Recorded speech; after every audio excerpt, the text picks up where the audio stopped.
Welcome to the Empty Cup. I'm Tsering Padron, and this podcast is a small pause in the middle of our busy lives. A moment to look more closely at our mind, at our reactions, our fears, our hopes, and also the possibility of meeting life with more clarity and kindness. And these reflections are not about having the right answers. There is no right or wrong here. They're just invitations to slow down, to question the things we assume, and perhaps be more open to the simplicity of the moment. So wherever you are, just take a breath, hold your empty cup, and let us pour some tea for thought.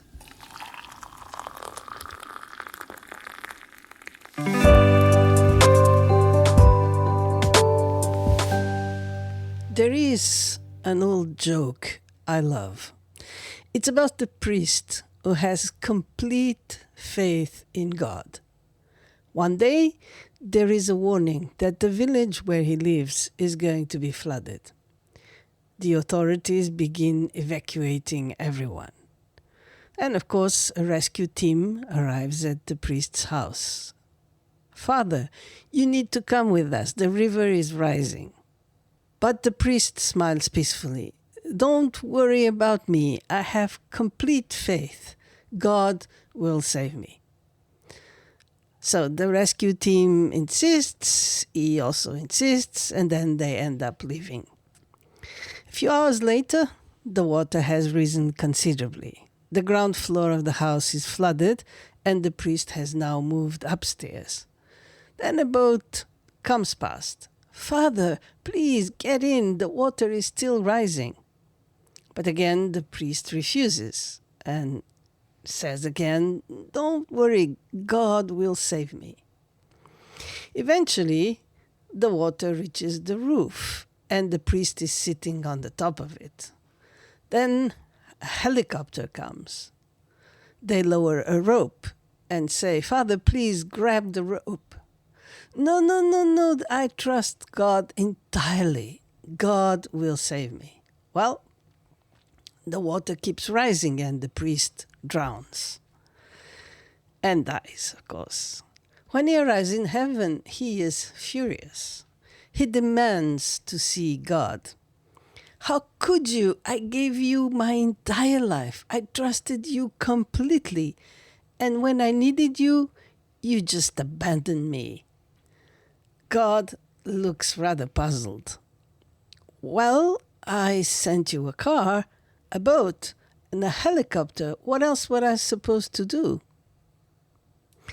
I love this story because I think we spend quite a lot of our lives waiting for something miraculous, something unmistakable, something that arrives with a great announcement. "Hello, this is it. This is love. This is awakening. This is your purpose. This is the teacher you've been waiting for. This is the meditation experience that proves you're finally getting somewhere." Surely, when something really important happens, we'll know. There should be music, a light, and now the edges, a rain of flowers, something. And meanwhile, life keeps sending us cars, boats, and helicopters. A dog walking past us on the pavement, someone saying hello, making soup, a difficult or an easy conversation, being tired or somebody unexpectedly understanding us. The light coming through the kitchen window, a cup, a spoon. Nothing really impressive. And perhaps that's the problem. We have such strong ideas about what a meaningful life should look like that we can completely overlook the one that is actually happening. I think we do this much more than we realize. We don't simply experience what is here. We are constantly comparing it with what we imagined would be here. the person in front of us compared with the person we wish they were, the relationship we actually have compared with the relationship we hoped for, our meditation this morning compared to some wonderful meditation we once had, or perhaps one we've never had but quite convinced we should be having by now. Our aging body compared with the body we remember. Our ordinary Tuesday compared with the life we think we ought to be living. And somewhere in that gap, the actually life disappears. Not literally, of course, we're still here. We're still drinking the tea, answering the messages, feeding the dog, going to work, talking to our friends. But we are only half there. The other half of us is living in the comparison. This should be different. They should be different. I should be different. This isn't quite it. Maybe tomorrow, maybe next year. Maybe when I finally sort myself out. Maybe when they sort themselves out. Maybe when I have more time. Maybe when the right person arrives. And we can become extraordinarily patient when it comes to postponing our own lives. And actually, the spiritual practice doesn't necessarily protect us from this. Sometimes it gives us even more sophisticated ways of doing it when we use it in a wrong way or in the way it is not supposed to be used. When I first encountered Tibetan Buddhism, I was fascinated by its richness. The visualizations, the rituals, the mantras, the colors, the symbolism, the extraordinary descriptions of enlightened beings and pure realms. There is something wonderful about the human capacity to imagine sacredness so completely. We can transform an ordinary room into a celestial palace. We can imagine ourselves as a deity. We can transform the entire world into a pure realm. And then, interestingly, the practice eventually brings us back. The visualization dissolves, the palace dissolves, the deity dissolves, everything dissolves. And there you are, sitting in the room. Perhaps your knee hurts. Perhaps somebody is making noise. Perhaps you're wondering what you're going to cook for lunch. It can almost seem disappointing after all that magnificence. Here we are again, back to ordinary, almost petty things. But perhaps we have misunderstood what the journey was about. Maybe the purpose wasn't to escape the ordinary world and reach the sacred one. Maybe it was to discover that was sacred about the ordinary world all along. The same room, the same sounds, the same aching knee, but seen differently. Not because anything has been added, quite the contrary. Actually, for a moment, something has been removed, our insistence that reality should be something else. I think this is one of the strangest things about being human. We are surrounded by things that are completely astonishing. And because they happen every day, we call them ordinary. A tree grows out of the earth. Apparently that's normal. A bird flies. Perfectly ordinary. We fall asleep and disappear from our own conscious experience for several hours, and then we wake up again. Nothing special. Two human beings who have lived completely separate lives meet each other, exchange a few sounds made with their mouths, and somehow understand what the other one means. Normal conversation. We put a seed in the ground, water it, wait, and eventually it becomes a tomato. Apparently, this is not miraculous enough for us. We need something more convincing. I think perhaps we have confused the extraordinary with the unusual. They aren't the same thing. Something can happen every day and still be extraordinary. Maybe that's what children know and we gradually forget.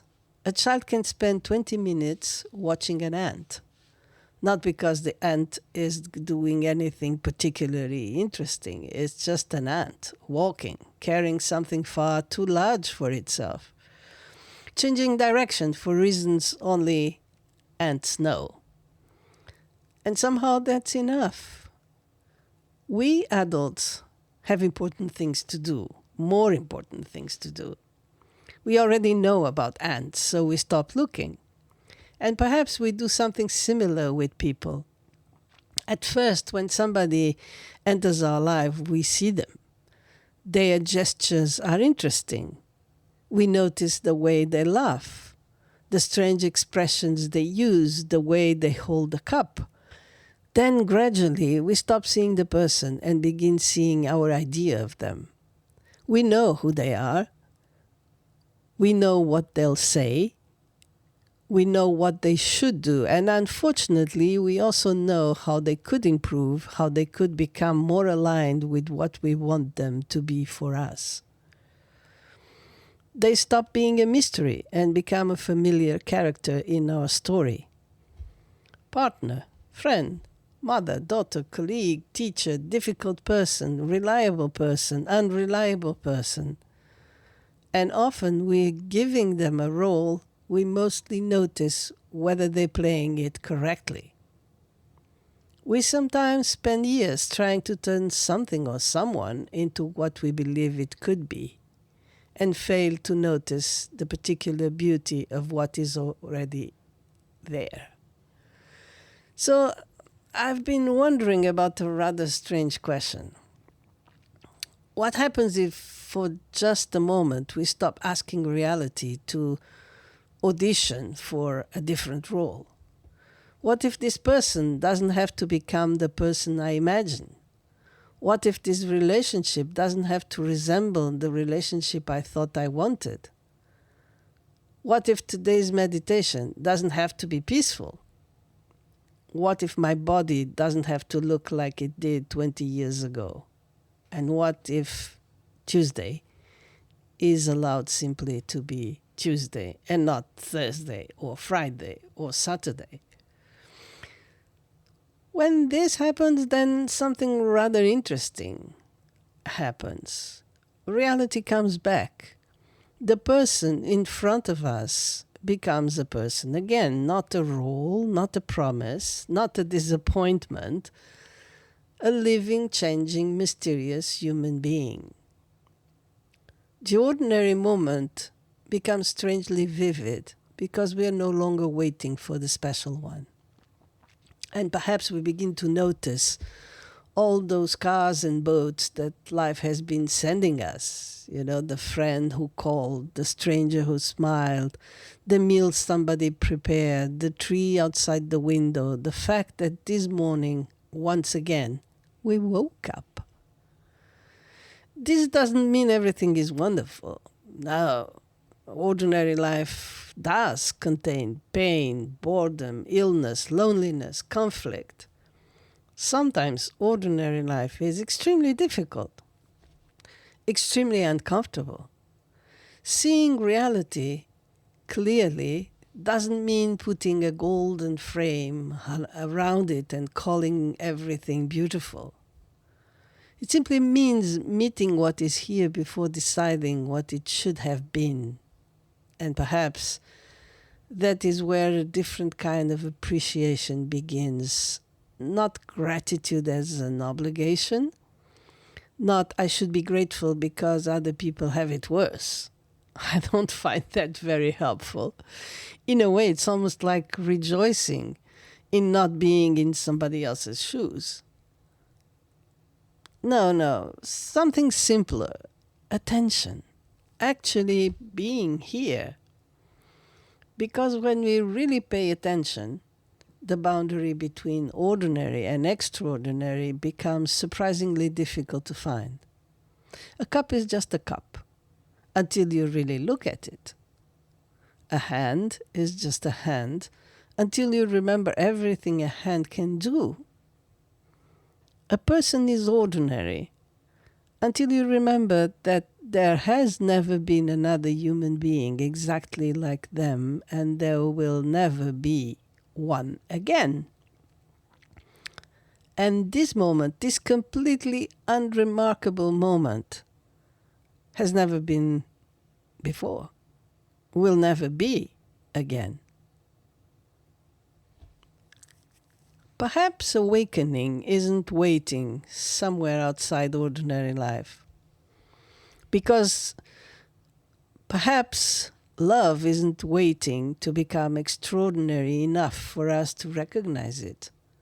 Perhaps meaning doesn't arrive with an announcement, and perhaps the sacred has been turning up all along, disguised as the very life we keep overlooking.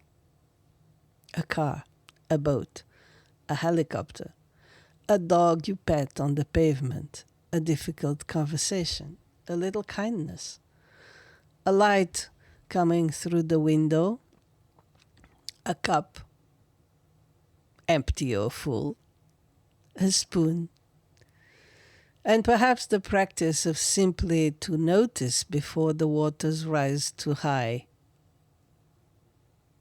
Anyway, thank you for being here, and I think I'll go and make another cup of tea now. Until the next meeting, keep your cup empty and your heart full.